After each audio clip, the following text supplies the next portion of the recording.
Hello friends, आप सभी का स्वागत है हमारे यूट्यूब चैनल में। आज की टॉपिक में हम पढ़ने वाले हैं मोंटोटेक्स्ट क्या होता है, मोंटोटेक्स्ट क्यों किया जाता है, मोंटोटेक्स्ट में क्या क्या होता है, मोंटोटेक्स्ट का प्रोसीजर क्या होता है, कैसे हम मोंटोटेक्स्ट कर सकते हैं और कैसे हम डिटेक्ट कर सकते हैं कि रिजल्ट पॉजिटिव है या नेगेटिव है। ओके, तो पहले हम जानते हैं कि मोंटोटेक्स्ट क्या है। ओके, और पहले तो जान लीजिए कि हम मोंटोटेक्स्ट को शॉर्ट फॉर्म में पीपीडीबी कहते हैं, that's also called as purified protein derivative. Okay, Mantoux test को हम पीपीडीबी बोल सकते हैं। पीपीडी का फुल फॉर्म होता है प्योरिफाइड प्रोटीन डेरिवेटिव। ओके, और हम मोंटोटेक्स्ट को टीबी प्रोटीन टेस्ट भी कह सकते हैं और इस TST is nothing but tuberculin skin test. Okay, Mantoux test क्या होता है? Mantoux test is a test to detect the presence of TB. जैसा कि हम सब जानते हैं कि टीबी क्या होता है, TB is nothing but tuberculosis. Okay, हम ये टेस्ट इसलिए करते हैं कि जानने के लिए कि पेशेंट को टीबी है भी या फिर नहीं। Okay, and next point is simple and a harmless way to find out if you have latent TB infection. ये बहुत आसानी का प्रोसीजर है और मतलब इससे कुछ भी नुकसान नहीं है। समझिए, अगर आप ये टेस्ट, अगर आपको टीबी नहीं भी है, आप फिर भी सिर्फ कंफर्मेशन के लिए टेस्ट करा रहे हैं और उसके बाद मतलब वो टेस्ट कराने के बाद अगर आपको टीबी नहीं भी है तो आपको कुछ नुकसान होने वाला नहीं है। So it's harmless way to find out find out if you have latent TB infection. Okay, तो ये बहुत आसान का तरीका है, आसान सा प्रोसीजर है मालूम करने के लिए कि आपको लेटेंट टीबी इन्फेक्शन है या नहीं है। अब सवाल ये आता है कि लेटेंट टीबी इन्फेक्शन क्या होता है। लेटेंट टीबी इन्फेक्शन जो है, पहले तो जानिए कि जो हमारा मोंटोटेक्स है वो दो तरह के होते हैं। ओके, हम दो तरह से मालूम कर सकते हैं कि पेशेंट्स को मोंटोटेक्स है भी या नहीं। पहला तो होगा कि हम ब्लड सैंपल लेके मालूम कर सकते हैं और दूसरा होगा हमारा skin test. Okay, skin test होगा। स्किन टेस्ट क्या है? ये मोंटोटेक्स को ही हम स्किन टेस्ट कहते हैं। और ब्लड में तो खैर ब्लड लेके वो एनालाइज करे जाएगा, फिर हमें पता चलेगा कि पेशेंट को टीबी है या नहीं है। लेकिन आज की ये टॉपिक में जो है हम ब्लड के बारे में नहीं, हम स्किन टेस्ट के बारे में पढ़ रहे हैं। तो देखिए, पहले तो जो है हमारी बॉडी में दो तरह के इन्फेक्शन होते हैं। एक होता है एक्टिव टीबी इन्फेक्शन और दूसरा होता है latent TB infection. Latent TB infection और एक्टिव टीबी इन्फेक्शन में क्या होता है मैं बताती हूँ। देखिए, कुछ पेशेंट्स रहते हैं हमारे पास जिसको टीबी तो हो जाता है लेकिन उसके सिम्टम्स नज़र नहीं आते। पेशेंट की बॉडी में ट्यूबरकुलोसिस बैक्टीरिया जो है वो इंटर तो हो जाता है, हमारी बॉडी में दाखिल हो जाता है वो, लेकिन वो कोई सिम्टम्स नहीं बताता है। तो ऐसे इन्फेक्शन को हम कहेंगे latent infection, latent TB infection. अब मान लीजिए हमारा दूसरा एक पेशेंट होता है जिसको टीबी भी होती है और वो सिम्टम्स भी दिखाता है, जिसको हम बोलते हैं symptomatic patient. Okay, symptomatic patients को हम बोलेंगे एक्टिव इन्फेक्शन और असिम्टमेटिक पेशेंट को हम बोलेंगे लेटेंट इन्फेक्शन। ओके, तो उम्मीद करती हूँ कि समझ में आ गया होंगे आप लोग के कि मोंटोटेक्स क्या होता है। और अब जानते हैं हम कि ट्यूबरकुलोसिस क्या है। ट्यूबरकुलोसिस, जैसा कि हम सब ने पढ़ा है हमारे हायर क्लासेस में, हमारे 8th स्टैंडर्ड में, हमारे 9th स्टैंडर्ड में और हमारे 10th स्टैंडर्ड में भी, कि ट्यूबरकुलोसिस जो है वो एक बैक्टीरिया। फिर से मैं आपको एक रिवाइज करा दूं कि ट्यूबरकुलोसिस होता क्या। Tuberculosis is nothing but it is a serious bacterial infection that mainly affects your lungs. इसका मतलब है ये एक बहुत खतरनाक बैक्टीरियल इन्फेक्शन है, बैक्टीरिया का इन्फेक्शन है जो कि अफेक्ट करता है, खुसूसन वो आपके लंग्स को अफेक्ट करता है। But it can also affect virtually every organ including your brain, spine and kidney. लेकिन ये ऐसा भी हो सकता है, अगर पेशेंट को टीबी हो गया है तो ये बैक्टीरिया जब स्टार्टिंग में पहले हमारे लंग्स को ख़राब करना शुरू करता है, उसके बाद अगर लॉन्ग लास्टिंग होना शुरू हो गया, मतलब लॉन्ग टाइम तक आपकी बीमारी चल रही है, आपकी डिजीज चल रही है, तो वो हमारे दूसरे ऑर्गन्स को भी ख़राब करना, डैमेज करना शुरू कर देता है, जैसा कि हमारे ब्रेन को, हमारे स्पाइन को और हमारी किडनी को। अब जानते हैं सिम्टम्स क्या है। मान लीजिए फ्रेंड्स, याद रखिए, सिम्टम्स मतलब यहाँ पर बात किसकी चल रही है, कौन सा इन्फेक्शन की, लेटेंट या एक्टिव। ऑब्वियस है कि लेटेंट टीबी इन्फेक्शन के बारे में तो नहीं चलेंगे, क्योंकि हमारा लेटेंट टीबी इन्फेक्शन का मतलब होता है असिम्टमेटिक पेशेंट, जिसको कोई सिम्टम्स नहीं आते और हम उन्हें कहते हैं लेटेंट टीबी इन्फेक्शन। जिसको सिम्टम्स नज़र आते हैं उसको हम कहेंगे एक्टिव टीबी इन्फेक्शन। तो ये सिम्टम्स किसके हुए, लेटेंट के हुए या फिर एक्टिव के? ऑफ कोर्स ये हुए एक्टिव टीबी इन्फेक्शन के। अब सिम्टम्स देखते हैं क्या है।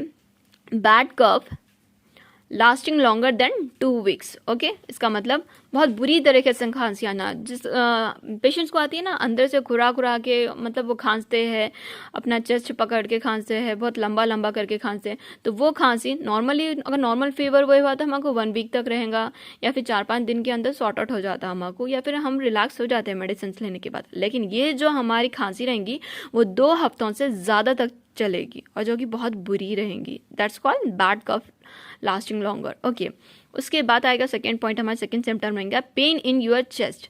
जब हमारा बैक्टीरिया हमारे लंग्स को खराब करना शुरू कर देगा तो हमारे चेस्ट में पेन होना शुरू हो जाएगा। ओके, कफिंग अप ब्लड और sputum is we also call as like mucus also to sputum. अब देखिए, कफिंग अप ब्लड और स्कूटम मतलब समटाइम्स ऐसा होता है कि पेशेंट्स को खांसी के साथ साथ उसका खून भी निकलना शुरू हो जाता है और फिर स्कूटम भी निकलता है। ओके, स्कूटम का मतलब होता है हमारा बलगम का हम स्कूटम कहते हैं। तो हमारे स्कूटम में या फिर हमारी जो खांसी रहती है उसमें ब्लड निकलना शुरू हो जाता है। ओके, फैटिगी और वीकनेस, हमें बहुत जल्दी थकान महसूस होने लगती है और हमारी बॉडी कमज़ोर पड़ जाती है।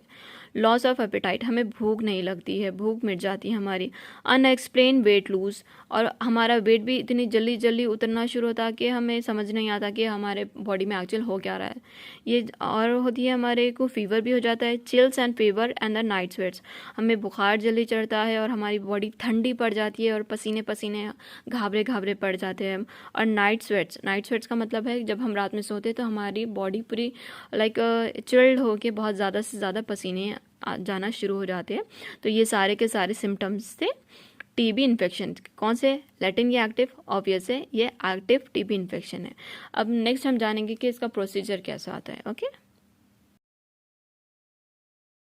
फ्रेंड्स, अब देखते हैं हम कि मोंटोटेक्स का प्रोसीजर कैसा होता है। Take a insulin syringe fill with the TB proteins that is keep in the amber colour bottle.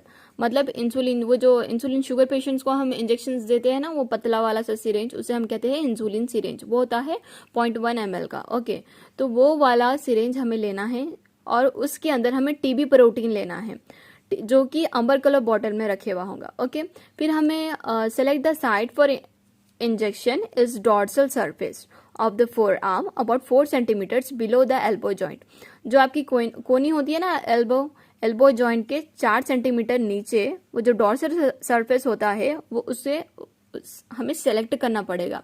वो साइड को हमें सेलेक्ट करना पड़ेगा। क्यों? क्योंकि उसमें हमें इंजेक्शन देना है। तो कितना होना चाहिए? एल्बो जॉइंट से 4 सेंटीमीटर नीचे रहना चाहिए। ओके, मैं आपको एक पिक्चर मैं इसी में ऐड करूंगी, एक पिक्चर आप उसमें देख लीजिए, आपको समझ में आ जाएगा। Okay, disinfect the sides and allow to dry.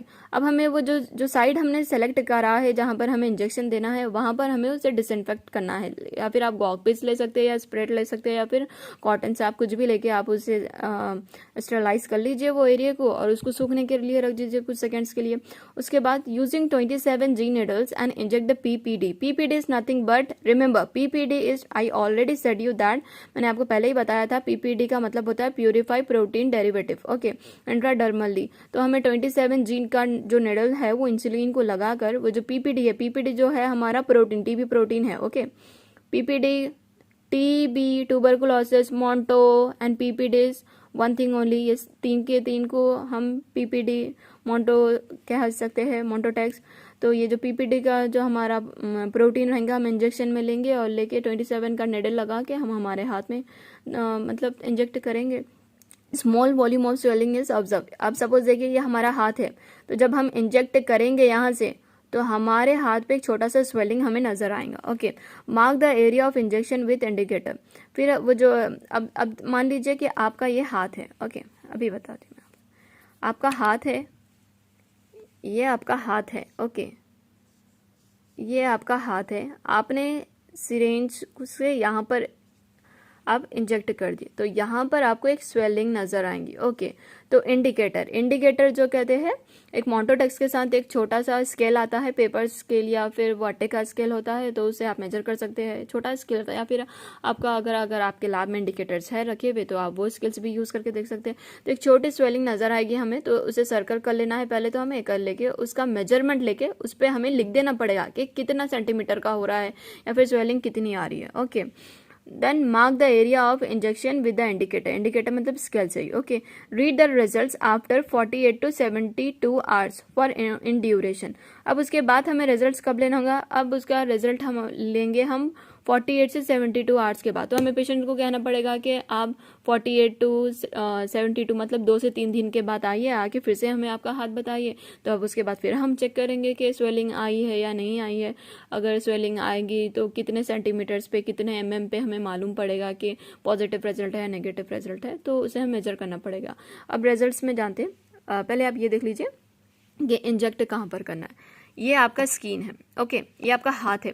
तो हमेशा याद रखिए ह्यूमन बॉडी में 3 लेयर्स होते हैं स्किन के। एक होता है first, second and this one is third. First होता है एपिडर्मिस, ओके, एंड सेकेंड होता है डर्मिस एंड थर्ड होता है सबक्यूटेनियस फैट। ओके, तो अब जो हमारा इंसुलिन सिरेंज है, इंसुलिन सिरेंज में जो हमने टीबी प्रोटीन ली थी वो हमें एपिडर्मिस में नहीं, हमें डर्मिस में देना है। ओके, ये हाथ में डर्मिस में हमें देना है। कौन से, सेकेंड वाले लेयर में देना है जो कि बेनेथ रहेगा एपिडर्मिस के। एंड रिजल्ट्स देखते हैं। अगर रिजल्ट अगर नेगेटिव में आएगा तो 0 से 5 mm में आएगा। अगर पॉजिटिव रहा तो 6 to 14 रहेगा। अगर 14 से बढ़ के है, 15 प्लस है, तो वो रहेगा स्ट्रॉन्ग पॉजिटिव। तो ऐसे सिचुएशन पे इसका मतलब है कि जो टीबी इन्फेक्शन पेशेंट के जो टीबी बैक्टीरिया है हमारे पेशेंट की जिस्म में, इसका मतलब है कि वो बहुत ज़्यादा से ज़्यादा एक्टिव है और बहुत ज़्यादा से ज़्यादा फैल रहा है पेशेंट की बॉडी में। तो इसीलिए तुरंत हमें कहना पड़ेगा कि पेशेंट को एडवाइस करना पड़ेगा कि चेस्ट एक्सरेज वो निकालने के लिए कहना पड़ेगा। प्रिकॉशंस, सबसे बेहतरीन चीज़ और सबसे अवेयर होने वाली चीज़ है हमारी प्रिकॉशंस। सावधानियाँ क्या बरतने, याद रखिए, डोंट यूज़ अ बैंडेज और a tape to conceal the area. अगर सपोज मान लीजिए अब आपका स्वेलिंग आ गया है तो इस पे आपको ना बैंडेज अप्लाई करना है ना टेप अप्लाई करना है आपको वो एरिया पे।